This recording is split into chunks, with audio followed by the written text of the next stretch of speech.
¿qué tal? Bienvenidos a esta entrevista del blog Salud Funcional.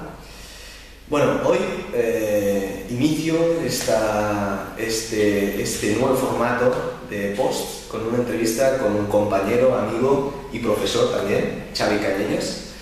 Xavi Cañellas es experto en psiconeuroinmunología. Actualmente se está especializando en la salud física y emocional del niño. O sea que para todos aquellos padres y madres que os interese la salud de vuestro niño, o todas aquellas parejas que queráis ser en un futuro padres y madres, esta entrevista es imprescindible para vosotros y vosotras, porque descubriréis varios factores a tener en cuenta para mejorar la salud de vuestros hijos. Bueno, Xavi Cañellas, al que le tengo que agradecer hoy que esté aquí con nosotros. Es un privilegio tenerlo aquí porque veréis que tiene muchos conocimientos, muchísimos, y seguramente necesitaríamos muchas horas para poder hablar de todo lo que él sabe y ha ido, durante todos estos 10 años, ha ido descubriendo, ha ido investigando, y que ahora está aquí hoy y gratis para darnos sus conocimientos. Bueno, Xavi Cañellas es codirector de Regenera y codirector del curso de psiconeuroinmunología clínica. Creo que es en mayo, Xavi, que tienes que dar un seminario sobre este tema específico. En mayo doy este seminario, sí. Muy bien. Y aparte de esto, Xavi hace poco, junto con su mujer, han fundado Batega Laboratory Emocional. ¿Por qué, Xavi, creas esta empresa o Es una iniciativa, es un proyecto con mi mujer. Mi mujer hasta hace año y medio era abogada y colgó la toga y se dedicó a lo que le apasiona. Y lo que le apasiona es la educación emocional de los niños. Todo esto viene porque pues ahora hará unos 2 años y medio que tuvimos a nuestra hija, Martina, y el nacimiento de nuestra hija nos hizo cambiar nuestra visión de ver el mundo, de ver la vida y de querer entenderla, sobre todo de querer entenderla, y me dedico a la salud desde hace años, pues de procurar darle la máxima buena programación, que ahora creo que hablaremos un poco de programación, sí. La máxima buena programación, la máxima salud, tanto a nivel física como a nivel emocional. Por eso, pues hace unos meses formamos esta iniciativa de Batega y que la verdad está siendo un éxito y estamos con muchísima ilusión. Muy bien, perfecto. Pues entonces, Xavi, si te parece, toda la parte de Batega, para que nuestros seguidores del blog puedan saber qué es, lo dejaremos para el último y empezaremos hablando de un tema muy importante para la salud del niño, que es la microbiota. Sí. ¿Qué nos podrías decir acerca de la microbiota? Así en palabras sencillas para que todos sepamos qué es la microbiota. Sencillo no es, porque la verdad es que aún sabemos muy poco sobre la microbiota intestinal. Hablamos de microbiota intestinal porque es en el intestino donde radica la mayor parte de la microbiota. La microbiota podríamos definirla como conjunto de bacterias que conviven con nosotros, y es interesante el nuevo concepto, ¿no? Porque somos 100 veces más bacterias que células. El ser humano... Somos 100 veces más bacterias que células, Somos 100 veces más bacterias que células. Significa que podríamos cambiar la definición del ser humano y decir que el ser humano es un conjunto de células, pero aún más el ser humano es un conjunto de bacterias. Y en este conjunto, si el conjunto se lleva bien, todo va bien, y si el conjunto se lleva mal, empiezan los problemas. Podríamos definir que la microbiota es ese conjunto de bacterias que reside con nosotros. Muy bien. ¿Este conjunto de bacterias dónde se encuentran? Como te he dicho, sobre todo en el intestino, además en todas las capas mucóticas que nos componen. ¿Qué quiere decir, Xavi, capas mucóticas? Las barreras físicas que nosotros tenemos. Por ejemplo, nuestro intestino es una barrera física, es una capa mucótica. El pulmón es una capa mucótica, la piel no deja de ser una mucosa, los oídos son mucosas, los ojos también son mucosas. Donde más radica es en el intestino, pero estamos envueltos, todos nosotros somos bacterias. O sea, evidentemente que no las vemos. Están dentro, ¿eh? Muy bien. ¿Qué funciones tiene la microbiota o las bacterias en nuestro cuerpo? Las funciones de la microbiota son múltiples, muchísimas, y aún incluso pues tampoco sabemos hasta dónde puede llegar. Para definirlo, podemos decir que la microbiota tiene funciones de absorción de nutrientes e incluso de fermentación de ciertos nutrientes, porque la microbiota tiene la capacidad de fermentar la fibra de los nutrientes que nosotros comemos. Y dependerá de qué fibra pues se proliferarán unas bacterias u otras, que harán los productos que sean más buenos o menos buenos. Tiene funciones de inmunotolerancia. Esto quiere decir, inmunotolerancia quiere decir que tiene una relación directa con el sistema inmunológico. Totalmente. Podríamos decir que la función de nuestro sistema inmunológico, puedo decir, creo que hoy día, y con evidencia científica, que el sistema inmunológico realmente depende de la función de la microbiota intestinal. Otras funciones que tiene la microbiota es, en ese sentido, la defensa, es decir, luchará contra patógenos, luchará contra bichos malos, contra virus, contra bacterias que no son buenas, contra hongos que no son buenos. Por ejemplo, conocemos, ¿no?, cuántas personas, sobre todo más mujeres, que sufren cándidas, que son proliferaciones del hongo de la cándida, y puede haber un problema en el sentido de que no tenemos suficientes bacterias buenas que nos protejan de esa cándida, entonces la cándida crece. No es que la cándida sea mala, porque tiene su función. Lo que pasa es que cuando la dejas crecer, todos sabemos los problemas que dan. Claro, es decir, cuando la microbiota está débil, entre comillas, podríamos decir así, estos parásitos, patógenos que en principio no deberían producir síntomas negativos, en este caso los pueden producir. Vale. Okay. Y una función, yo creo que espectacular de la microbiota, una función que creo que va a cambiar muchos paradigmas en la medicina, es la función de la señalización al cerebro. ¿Qué significa esto, no? Aquí me emociona hablar de esto, porque descubrir estas cosas que ya están corroboradas, son ideas que quizá en 2006 empiezan a surgir, o quizá un poco antes. En 2014 la evidencia... Estamos hablando de actualidad total, en ciencia, 2014. Tenemos que hablar de actualidad total, tenemos que hablar de actualidad, porque los estudios avanzan y tenemos que avanzar para mejorar la salud de la gente. Entonces tenemos que hablar de actualidad, y en 2014 podemos definir que la microbiota puede regular los neurotransmisores a nivel cerebral. ¿Qué significa esto? Pues que, por ejemplo, si tengo una inflamación en mi intestino por una desregulación de esta microbiota, desregulación podríamos definirla como disbiosis, ¿okay?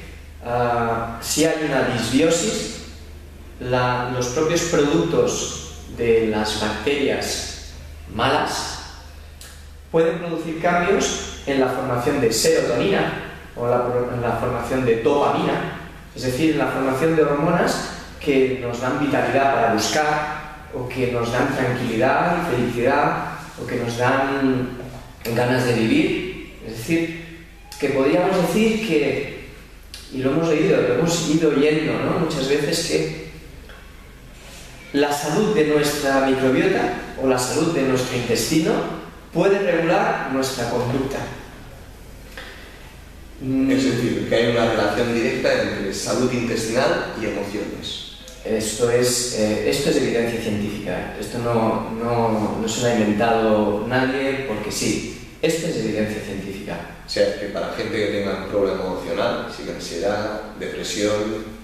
hay que ver y hay que mirar cómo funciona el tracto digestivo y cómo está formada esa microbiota intestinal, porque va muy, muy lejos este concepto. En uno de los estudios de Charles Reason y Andy Miller, que tuve el placer enorme de que me dieran clase, fueron profesores míos en el máster en psiconeuroinmunología clínica, ya empezaron a decirlo, esto en el 2006. Yo recuerdo cuando en el 2006 en clase dijeron que la salud emocional pasaba por la barriga, por la salud de la barriga. Que neuropsiquiatras digan esto, yo sinceramente aplaudí. En 2013 tengo que volver a aplaudirlos porque los estudios siguen corroborando esto. Xavi, has comentado antes la función de inmunotolerancia. Sí. Esto quiere decir que, aparte de que el intestino tiene una relación directa con nuestras emociones, también tiene una relación directa con nuestro sistema inmunológico, que es nuestro sistema de defensa, ¿no? Sí. Es decir, que todas amigdalitis, rinitis, alergias pueden tener una relación directa con la microbiota.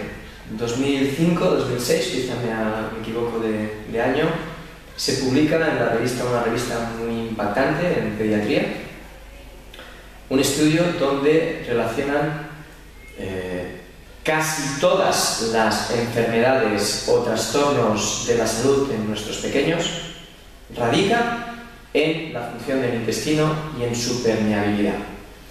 Me explicaré. Me explicaré con un poco de emoción, porque soy papá y actualmente pues estoy más en contacto con muchos niños y ver niños que tienen dermatitis atópica, y ver niños que constantemente están con bronquitis, y ver niños que están con otitis recidvantes y con todo el boom de las itis, yo le llamo el boom de las itis, y tener conciencia de que eso es normal me pone enfermo. Eso a mí me enferma, porque eso no es normal. Es decir, ¿cómo puede ser normal que un niño con 4 años tenga toda su piel inflamada? Eso nunca puede ser normal.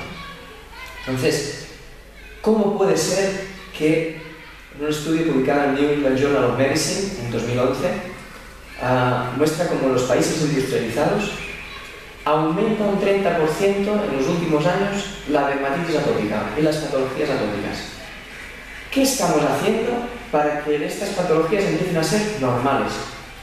Eso es duro, decir que eso es normal, porque el niño sufre. Claro. Y eso tiene que ver con la función de la microbiota y el intestino. En ese estudio que te comentaba, en la revista de pediatría, hacen mucho hincapié en la permeabilidad del intestino.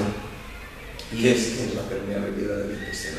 La permeabilidad del intestino, vamos a hacer como una metáfora, ¿sí? Y es, el intestino no deja de ser como una muralla, con capacidad para dejar entrar a los buenos o a los nutrientes y no dejar entrar a los malos. Por tanto, hace una muralla, hace una barrera.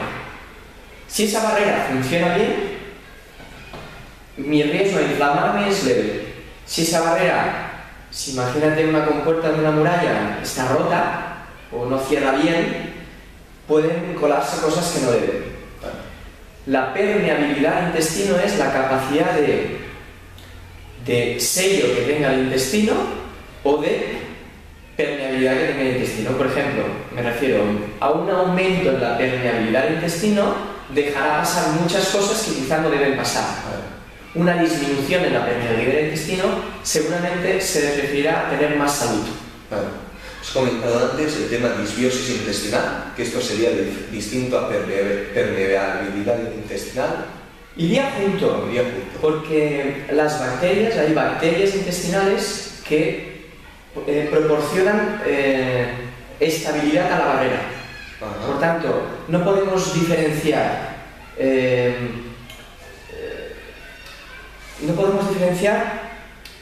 bacterias por un lado, permeabilidad por otro. No, las bacterias proporcionan permeabilidad, aparte de otras cosas.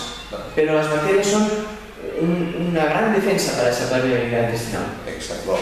Exacto. Entonces, tener un buen equilibrio de las bacterias intestinales permite que no haya esta permeabilidad. Correcto. Correcto. Entonces, ¿puedes repetirme qué problemas puede conllevar el hecho de tener una permeabilidad intestinal? Es decir, que el intestino no esté, por así resumirlo. Eso sería como muy largo de contestar, porque podríamos decir que un gran tanto por ciento de las enfermedades de hoy día radican en la función de nuestro intestino y de nuestra microbiota. ¿Y en tema de niños, las más comunes? Si hablamos de niños, podemos tener desde... Mira, si hablamos de niños lactantes, cuando hablamos de la típica y cada vez más común mastitis, que es la inflamación de la mama y que eso en muchas ocasiones hace abandonar la lactancia materna, no deja de ser una disbiosis. Es decir, una disbiosis, un cambio de bacterias y una inflamación por esas bacterias. Entonces un problema de mastitis podría tener una relación directa con el intestino. Rotundamente sí, descrito en 2012. Ya esta opinión con evidencia científica. Esta información es muy interesante para todas aquellas mujeres, ¿no? Sí, tienen este problema. La verdad que sí, porque cada vez hay más. Más problema, cólicos. ¿Los cólicos pueden tener que ver con la microbiota intestinal? Sí. ¿Pueden tener que ver con otras cosas? También. No estamos diciendo que solo sea eso. Pero es una parte muy importante. Si vamos más allá, dermatitis, todas las patologías atópicas tienen que ver con la microbiota intestinal. Está descrito que la diabetes tipo 1 tiene que ver con la función de la microbiota intestinal. Diabetes tipo 1 tiene una relación con... E incluso la diabetes tipo 2 en adultos. Lo que pasa es la diabetes tipo 1 que vemos en muchos casos y cada vez en más casos en niños pequeños, tiene que ver, ya se empieza a ver la relación con la microbiota intestinal. Porque veremos, o lo explico ahora, es la microbiota intestinal regula los procesos metabólicos. Por tanto, regula los procesos de insulina, de glucagón, de una serie de hormonas que regulan el metabolismo. Entonces, tiene esa relación. Todas las inflamaciones por itis de las mucosas, otitis,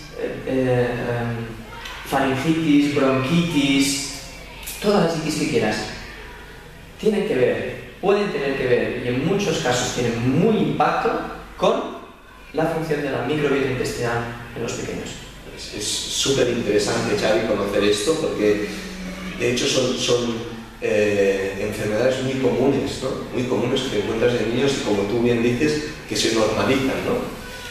Y es algo tan importante y a la vez, entre comillas, simple, el hecho de decir, es que seguramente el intestino es el padre y la madre de estas enfermedades, ¿no? Me he dejado una muy grande, pero es la alergia. Alergia.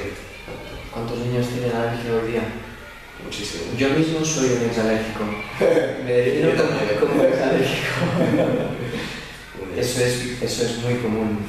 Y has dicho antes una cosa también muy interesante, Xavi, que el hecho de tener una buena flora intestinal de pequeño también te programa esta palabra, que sí.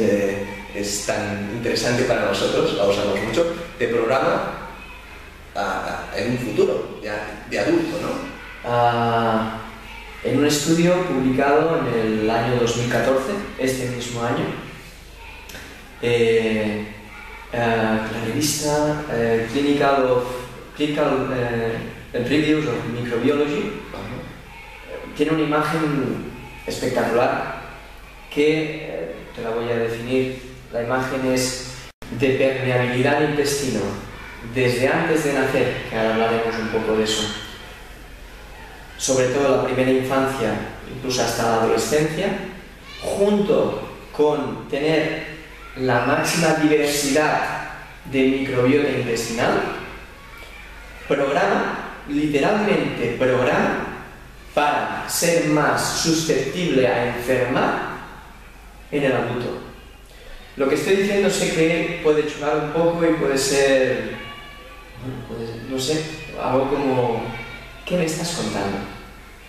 Lo siento, 2014, evidencia científica, eso lo sabíamos tú y yo, Kim, hace años, pero es que está corroborado. La programación de pequeño marca la salud en el adulto. Hay un estudio interesantísimo hecho en Filipinas hace 4 años donde miran un grupo muy amplio de adultos y los someten a estrés. Entonces ven que hay adultos que frente a estrés miden una proteína, la proteína C reactiva, es un marcador inflamatorio, ¿no?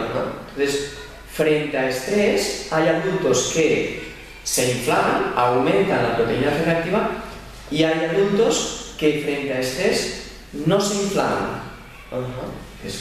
¿Cómo puede ser que unas personas puedan tolerar el estrés sin inflamarse a tolerar el estrés sin inflamarse? El estudio está relacionado con las personas que no se inflaman con estrés, tuvieron contacto con microbios en los primeros años de vida. ¿Qué significa eso? Seguramente pues tuvieron contacto con microbios de la madre, parto vaginal, mamaron, comieron cosas un poco más sanas quizás, o tomaron algún probiótico, o se ensuciaron jugando, o que hoy día hay en evidencia científica hasta la hipótesis de la higiene. Estamos muy higienizados, no nos dejamos ensuciar a los niños y quizá eso es un poco interesante de poder ensuciarnos, sí, en contacto con el medio que nos une. Entonces va tan ahí que la programación, resumiendo, la programación de microbiota y de permeabilidad intestinal marca la capacidad y la predisposición a enfermar en el adulto e incluso de cómo tolero el estrés cuando soy adulto, si me inflamo o no me inflamo. Súper interesante. Muy interesante. Entonces esto explica por qué, por ejemplo, hay personas, como tú bien dices, que pueden llevar hábitos de vida no tan saludables, pero que pues su salud va haciendo, no se resiente tanto como quizá otras personas que sí, ¿no? Exacto. Y entonces comentas que los factores de nacimiento por parto o no, sí. También los 9 meses, supongo, de vida en el útero, cómo es este hábito de vida, también es influyente. Tocas un tema y me tocas la fibra, porque el doctor Barker en los años 80 muestra o crea el concepto de los orígenes del desarrollo de la salud y la enfermedad. Y él hace muchos estudios y ve que lo que pasa en el útero programa para el adulto. Va tan lejos y ya llevamos mucho tiempo leyéndolo en ciencia, pero hay que decir también, que hay que dar un poco de paz, que no porque el embarazo haya sido malo voy a tener una salud pésima. Se trata de predisposición. Voy a tener quizá una predisposición a enfermar antes, pero tenemos una infancia donde podemos reprogramarla. Y eso es súper interesante, porque podemos reprogramar, por ejemplo, el estrés que hubo en el embarazo, podemos reprogramar los problemas metabólicos que pudo haber en el embarazo, etc. A nivel de la microbiota, es interesante porque el papel de la microbiota durante el embarazo cambia esa microbiota y cambia para abastecer de nutrientes al bebé. O sea, la microbiota de la madre, la flora intestinal de la madre, va cambiando para dar el mejor ambiente posible al bebé. Correcto, esto es súper interesante, estos estudios son muy recientes y hay que leer más, hay que investigar más, pero vamos más allá, porque el último mes de embarazo es cuando, me encanta como le llaman en ciencia, se produce el tráfico de bacterias. Es súper chulo este nombre. El tráfico de bacterias significa que las bacterias del intestino de mamá, por células del sistema inmunológico, a través del sistema linfático, llegarán a la mamá. En otras palabras, el último mes de embarazo ya se programa que la leche materna tenga ciertas bacterias que serán claves para programar el sistema inmunológico del futuro lactante. Es sorprendente, ¿no? Ahí hay que ver el uso de antibióticos en los últimos meses de embarazo, si son tan buenos o no son tan buenos. Con eso no quiero posicionarme en decir hay que hacer esto, hay que hacer lo otro. Simplemente dejar la pregunta de quizá nos tenemos que plantear cosas. Ahora vamos ahí, Xavi. Mi pregunta. Hemos hablado de la microbiota, también de otros aspectos, pero sobre todo que la microbiota son los pilares, ¿no?, para montar la casa, para montar el palacio. ¿Qué podemos hacer para mejorar o dar una estabilidad, una salud, una estabilidad a la flora intestinal del niño, a la microbiota del niño? A poder ser, nacer por un parto natural. Es decir, un parto vaginal. Vale. ¿Por qué? ¿Por qué? Porque el bebé cuando nace traga flora bacteriana, flora de la mucosa, de la vagina de mamá. Eso ya es un primer input de programación. Aún así, en ciencia se está debatiendo actualmente si la programación si el intestino del bebé ya tiene bacterias o no. Siempre hemos creído que es estéril. Nacemos estériles, siempre se ha creído esto. Hoy día 2013, 2014, se está debatiendo porque se encuentra en el meconio, en las primeras heces del bebé, ya se empiezan a encontrar bacterias. Por tanto, podemos decir que a nivel de evidencia científica se está comprobando que la programación de bacterias ya se empieza en el útero. En el útero, ¿eh? Eso es súper importante. Súper importante. Después, nacer por parto vaginal producirá más diversidad de bacterias. Mamar, la teta de mamá, esto producirá bacterias, como hemos dicho, por ese tráfico de bacterias, que eso también es bastante nuevo, siempre es bastante nuevo. Antes se creía que el bebé mamaba las bacterias de la piel del pezón y de la propia contaminación de la saliva del niño. Eso es la hipótesis antigua. Hoy día la hipótesis que se está corroborando cada vez más es ese traspaso, ese tráfico de bacterias ya del intestino de mamá en el último mes hacia la teta, hacia la leche materna. Mamar, parto vaginal, predispone ya una buena microbiota, siempre y cuando mamá come bien y esas cosas, también hay que decirlo. Claro, aquí te iba a preguntar, entonces, si la microbiota es posible que haya en el útero, puede haber una comunicación entre madre y bebé, la salud de la madre es importante. Es clave. Pero eso incluso te lo contestaré cuando hablemos de Batega, que cuando somos papás y cuando somos mamás, tenemos que empezar a ver al niño desde su propio mundo, a darle esa importancia. Entonces nos tenemos que cuidar, tanto físicamente como emocionalmente. Eso es lo que vamos a enseñar a nuestros hijos. Muy bien. Xavi, sí, has dicho, ¿qué podemos hacer? Has dicho, a nivel de útero hay una comunicación, a nivel de bacterias, un parto sí puede ser natural, es decir, por el canal vaginal. Puede ser mamar. ¿Mamar? ¿Cuánto tiempo? Lo que dicen las recomendaciones oficiales dicen de mínimo de 6 meses. Ajá. Y aquí hay mucho debate y aquí yo no quiero entrar en debates. Yo digo, mi recomendación, eso no es de ciencia, es mi propia experiencia, es cuanto más, mejor. Cuanto más, mejor. ¿Qué más cosas? Claro, la introducción de los nutrientes. ¿Qué tipo de nutrientes van a hacer proliferar bacterias? Con eso sí que quiero hacer un pequeño hincapié. Antes de hablar de la introducción de los nutrientes, que es, si para salvar una vida hay que nacer por cesárea, y si no podemos darle mamar porque hay una mastitis y se sufre muchísimo, no pasa nada. No pasa nada. No machaquemos a las mamis porque eso es muy duro. Hay que dar conciencia de que eso es muy bueno. Y si se puede, perfecto. No hacerlo porque no, pues yo no estaría de acuerdo. Pero hacer una cesárea porque hay que salvar una vida, por favor, haz una cesárea. Sí que cambiará la microbiota, porque fíjate, ves, cogerás microbiota de la piel de mamá. Entonces la programación es distinta, pero se pueden hacer muchas cosas. Entonces, demos paz. El mensaje de verdad es paz, por favor.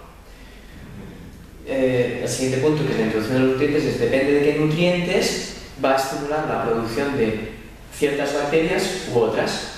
Eso depende mucho de la fibra que introduzcamos, si es fibra soluble o fibra no soluble, insoluble. La fibra soluble podríamos hablar de, o lo digo al revés, la fibra insoluble es la que más conocemos, porque siempre hemos oído que tenemos que comer mucha fibra insoluble, de cereal, porque eso hace hidrate, porque aumenta el bolo y demás, ¿no? Seamos conscientes de lo que estamos diciendo, porque hay mucha evidencia científica sobre la fibra insoluble, de cereal. No hay que ser tajantes, porque no sabemos tanto. El mensaje tiene que ser un poco más plano. Entonces, nutrientes como por ejemplo tubérculos o como una calabaza, que es fibra soluble, hará proliferar bacterias buenas. Bacterias buenas, que son las bacterias que van a producir un tipo de ácidos grasos que son de cadena corta, como es el propionato, el acetato y el butirato. Y estos ácidos grasos tienen muchísimas funciones para regular el metabolismo del niño. Del niño y del adulto, que no deja de ser un tratamiento también para el adulto. Entonces, hay que introducir los nutrientes de forma coherente. En el estudio que he hecho, las recomendaciones oficiales de la introducción de los nutrientes, y lo digo muy tranquilamente, no hay evidencia científica en estas recomendaciones oficiales. No hay evidencia científica.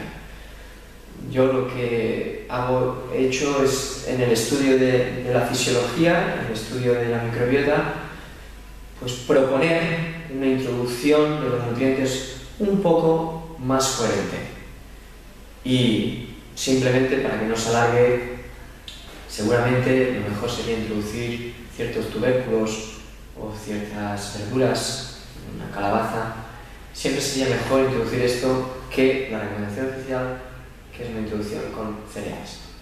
Ok, entonces, has comentado a nivel de alimentación, cuando el bebé deja de mamar, o no sé si sería mejor dejar de mamar y comer, o combinar mamar, comer. Si se puede combinar, fantástico. Fantástico, eso es una maravilla. Entonces, los alimentos deberían, has dicho, los más idóneos serían fibra soluble, alimentos de fibra soluble. Un ejemplo, tubérculos, has comentado, calabaza, zanahoria dentro de los tubérculos, otra tubércula de yuca, es muy ya una gran variedad de tubérculos. Sí, y hay alguna fruta también que tiene fibra soluble, plátano, es bastante interesante, el mango tiene fibra soluble, también hay verduras y frutas que tienen fibra insoluble, por ejemplo las brásicas, las coles, tienen fibra insoluble, entonces eso sería introducirlo un poquito más tarde. O por ejemplo las espinacas, introducirlo un poquito más tarde. Bueno, ir jugando, introduciendo con intolerancia, es decir, un nutriente cada 3 días, para que no haga reacciones. Bueno, dar coherencia, aquí al fin y al cabo es dar coherencia. Vale. Y has comentado los ácidos grasos de cadena corta. La fermentación por las bacterias de este tipo de fibra produce estos tipos de ácidos grasos de cadena corta. Es el propionato, el acetato y el butirato. ¿Y qué alimentos podríamos comer para tener estos ácidos? La fibra soluble. La propia fibra soluble producirá fermentación en las bacterias buenas, que producirán estos ácidos grasos. Perfecto. Y esto regulará muchos procesos. Por ejemplo, la leche materna está llena de butirato. Entonces eso es súper interesante. Muy interesante, perfecto. Vale, entonces hemos comentado alimentos y con esto el mamar y alimentos tendríamos una muy buena microbiota si lo lleváramos bien a cabo. Sí, muy bien. Eso es bastante interesante. Muy bien. Un pequeño énfasis, has comentado el antibiótico. Sí. El antibiótico. ¿Qué deberíamos hacer si nuestro niño tiene que tomar un antibiótico? ¿Qué hacemos? ¿Qué solución podemos dar para que no sea tan perjudicial para nuestra flora intestinal? Porque, como has dicho antes, el antibiótico mata bacterias malas, pero también mata, desgraciadamente, bacterias buenas, ¿no? Entonces, ¿qué podemos hacer? Es un tema muy interesante, el tema de los antibióticos. En 2011, Martin Blaser titula un estudio en la revista Nature, Stop Killing of Beneficial Bacteria. ¿Qué quiere decir? Paremos de matar a las bacterias buenas. Paremos de matar a las bacterias buenas. Dar un antibiótico, si es necesario, hay que dar un antibiótico. No voy a decir que no, porque salvar una vida es prioritario y el antibiótico salva vidas. Hemos arreglado muchas cosas con la introducción de los antibióticos. A la vez que el abuso de la toma de antibióticos también produce patología. Entonces, Martin Blaser en esta revista de alto impacto es lo que quiere decir. Cuando tomamos antibióticos, como muy bien dices, Kim, matamos lo bueno y lo malo. Eso no es muy bueno. Es bueno porque matamos lo malo, pero no es muy bueno porque matamos lo bueno también. Entonces, algo que podemos realmente hacer es utilizar probióticos. Entonces, repoblar con probióticos cuando tomamos antibióticos sería una solución bastante interesante. Que hay que decir que en 2005 sale un estudio, un grupo muy amplio en 3 hospitales en Estados Unidos, y miran cuándo es mejor dar un probiótico, y la conclusión realmente es que es mucho mejor tomar el antibiótico con el probiótico que tomar el probiótico después del antibiótico. Sería un poco así, ¿no? Es decir, pues si el antibiótico matará la propia bacteria. Se han dado cuenta que la proliferación de anaerobios facultativos, es decir, bacterias patógenas, las controlas más si el probiótico está desde el minuto cero. Entonces la recomendación sería tomar el probiótico desde el minuto cero y después. Muy bien. Eso sería interesante como herramientas. Si tengo que tomar un antibiótico, no pasa nada, pero demos probiótico. Perfecto, muy bien. Muy bien, Xavi. Y ahora nos vamos también a la salud, pero una salud emocional. Hemos hablado al principio, esta iniciativa que tu mujer y tú pues habéis creado y que seguramente tendrá muy éxito. Ya lo está teniendo. Y entonces hacemos una relación directa, ¿no? Hemos hablado de la microbiota, que como has comentado antes, hay una relación directa con el cerebro, y ahora también incluís esta iniciativa de, no sé si se le podría decir, enseñáis cómo educar al niño, cómo se tendría que educar. Ok, me gusta cómo utilizas la palabra educar. Personalmente me gusta más la palabra criar, pero bueno, tampoco entremos en filosofías. Si educamos emocionalmente, me gusta mucho la palabra educar. ¿Okay? Actualmente, Kim, la iniciativa Batega y la ilusión que mi mujer y yo pues, hemos tenido, y como te he dicho, todo surgió del amor hacia una hija, va enfocado a entender y a divulgar y a enseñar educación emocional. La educación emocional sale de la inteligencia emocional. Y eso es un poco nuevo, la verdad es que es bastante nuevo, porque en los años 90, Salovey y Mayer, los psicólogos, citan, ¿no? por primera vez qué significa inteligencia emocional, que lo podríamos decir como la capacidad de identificar, de conocer y de comprender lo que siento a nivel emocional y empatizar con lo que sientes tú o lo que siente el otro. Eso es inteligencia emocional.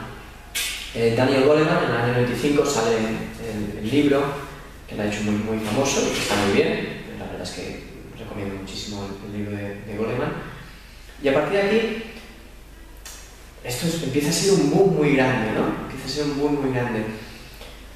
Porque cada vez vemos que la importancia de la educación emocional en los niños, muchos estudios. puedes tener un coeficiente intelectual en un niño muy alto, pero emocionalmente muy bajo. Entonces, quizá hay que romper ya el paradigma de dejemos o complementamos, no sé cómo decirlo para que no suene muy drástico, sería complementemos un poco lo que es la información cognitiva con la información emocional. Hoy día aquí no puede ser que un montón de jóvenes con 18 años que les toque la universidad y no saben qué estudiar, no saben qué carrera coger, o cogen una y cambian porque no se sienten. Eso es un síntoma de falta de educación emocional.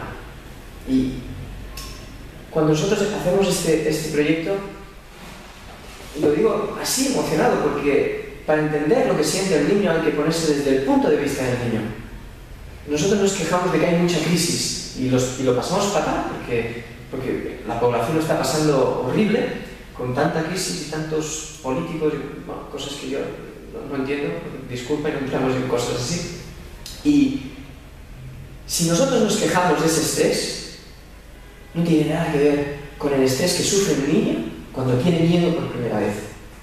Eso es empatizar, ponernos en el sitio del niño y ver qué siente ese niño y enseñarle que el miedo no es malo, que la tristeza no es mala, que son emociones. Noemí, mi mujer, ha empezado en una escuela, en una guardería en Girona, a hacer talleres de educación emocional con niños de 2 años. Y eso es muy importante, es interesante. Los niños se separan en 2 grupos de 2 años, los 2 años más pequeños y los 2 años que son de 2 a 2 y medio, y de 2 años y medio a 3. Esos son los grupos, ¿no? Serían los 2 años más grandes y los 2 años más pequeños. Lo que es increíble es que los niños de 2 y medio a 3, cuando Noemí les hace expresar el miedo y la tristeza, no quieren. No quieren. Porque dicen que eso es malo. Y solo ya con 2 años. Con 2 años y medio. Eso es terrible. Los niños de 2 a 2 años y medio aún lo expresan, pero sobre todo dicen que tienen mucho miedo a la oscuridad. Bueno, está bien. Pero ¿cómo puede ser que en medio año, que estemos llegando a los 3 años, ya no queremos saber nada de la tristeza y del miedo? El miedo es malo, la tristeza es mala. No, hay que saber gestionar eso. Hay que dejar de decir, no llores. Hay que decir, no tengas miedo. Mi hija, cuando paseamos y veo un conocido por la calle, tiene vergüenza y se esconde detrás de mi pierna. Eso a mí me hace mucha gracia, porque a veces familiares o amigos dicen, ¡ay, no tengas vergüenza! Shh. Mi hija tiene la vergüenza más bonita del mundo. Deja de tener vergüenza y dile que es muy bonita esa vergüenza, que no pasa nada, porque después pasa. Pero esa vergüenza no es mala. Y eso enseña a tomar decisiones cuando somos mayores, a enseñar lo que significa la emoción como algo normal. La emoción, Antonio Damasio escribió un libro que es El error de Descartes. A ver, Descartes nos enseña muchas cosas, yo no voy a ver con el libro de Descartes ni mucho menos, pero Descartes decía, pienso, luego existo. Y me permito decir, siento, luego existo. Siento, luego existo. No pienso, luego existo. Si hablamos de neurociencia aquí, quizá me estoy enrollando un poco. No, está muy bien, está muy bien. Si hablamos de neurociencia, la parte del consciente, John Bach, los estudios de John Bach, un neuropsicólogo impresionante, los estudios que tiene, cita como el consciente trabaja como mucho con 64 bits. Y muestra como el subconsciente trabaja con 11 millones de bits. No podemos pasar todo por la razón, porque es imposible. Neurológicamente es imposible. Nuestras decisiones estuvieron ya tomadas. Enseñemos a nuestros hijos a tomar decisiones correctamente, permitiendo emociones. Eso es Batega.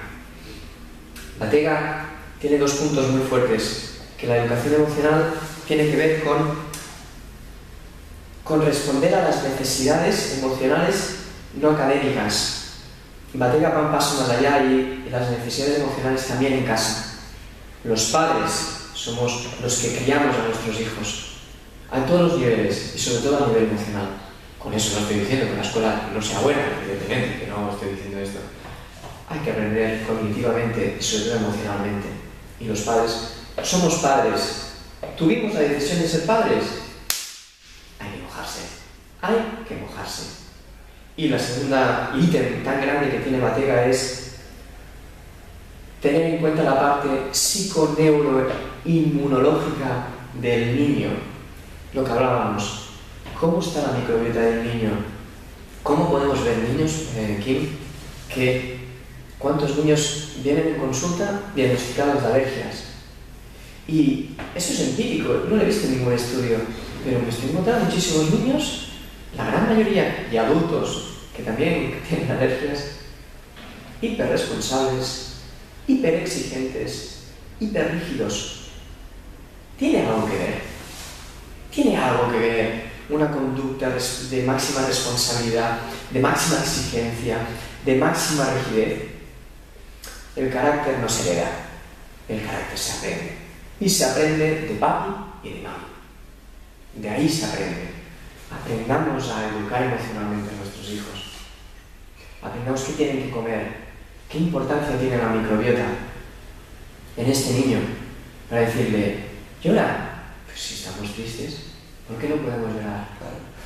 Me gustó una frase que me dijiste, Xavi, de cuando se dice, eso son cosas de niños, ¿no? Esa frase me pone enfermo, ¿Cómo va a ser? Síntomas, los niños tienen síntomas, por ejemplo, que buscan atención. Y si buscan atención, por ejemplo, muerden o pegan. Evidentemente que la interacción con los niños llegará a muchas cosas, pero que constantemente hay ese síntoma de que está mordiendo, que está pegando, ¿qué pasa aquí? ¿Qué pasa? No son cosas de niños. Pongámonos en el nivel del niño y entendamos el mundo como lo ve el niño. Solo así entenderemos a nuestro hijo. O sea, ponerse a su altura. A la altura de la visión del niño, que está creciendo y aprendiendo.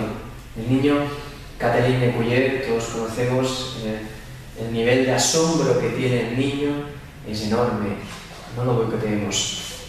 Permitemos que ese asombro salga, que se divierta y que aprenda que llorar cuando estemos tristes es sano, porque papi y porque mami cuando están tristes también lloran y no pasa nada. Eso es sano, porque las lágrimas sirven para expresar tristeza, y si eso pasa con todo el ser humano, mano no será. Si todo el ser humano tiene miedo no será malo. Habrá que reencuadrar el miedo y entender de qué forma es el miedo. Para mí es increíble la capacidad que tiene para sacar cosas de los niños y cambiarles las formas del miedo y los colores. Y es una maravilla. Vaya, ¿qué puedo decir? Es mi mujer. Pero estoy muy enamorado de mi mujer. Y me enamora mucho cómo trata a los niños, porque es increíble lo que puede llegar a hacer. Pero en esa frase sí, cambiemos de frase, no son cosas de niños. Ponte en el nivel del niño, entiende lo que le pasa al niño, empatiza, ten inteligencia emocional. Y eso es educación emocional. Es decir, que ya no solo estáis dirigidos a familias que pues, su hijo tenga algún problema, sino también a la prevención, es decir, a una educación también a los padres, ¿no? Para que sepan qué hacer, pues para criar, como tú has comentado antes, a su niño o niña, ¿no? Nosotros en Batega hacemos talleres para niños, los da Noemí. ¿Dónde los hacéis? En el despacho, en la clínica tenemos un aula de formación, un aula se llama ADMA, y que, bueno, todo está saliendo mucho ahora y estamos en pleno proceso de producir muchos cursos y muchos talleres. Y damos talleres en niños y damos talleres a padres. para explicar la neurociencia de la educación emocional y la psiconeuroinmunología dentro de esa neurociencia, que eso es interesantísimo. Y incluso tenemos ya programados cursos de formación para incluso hasta profesionales o gente que se quiera formar en educación emocional. Además hacemos consultas individualizadas y es bonito porque muchas veces yo trato a un niño, tiene alergia y hay que saber cosas a nivel emocional y Noemí aquí hace pues, sesiones también individualizadas y cuando pues, los padres también quieren mejorar pues también hacemos esas sesiones individualizadas para los padres para saber cosas y herramientas para educar emocionalmente a sus hijos. Eso al fin y al cabo es una maravilla. Y tanto, es un gran servicio que hacéis.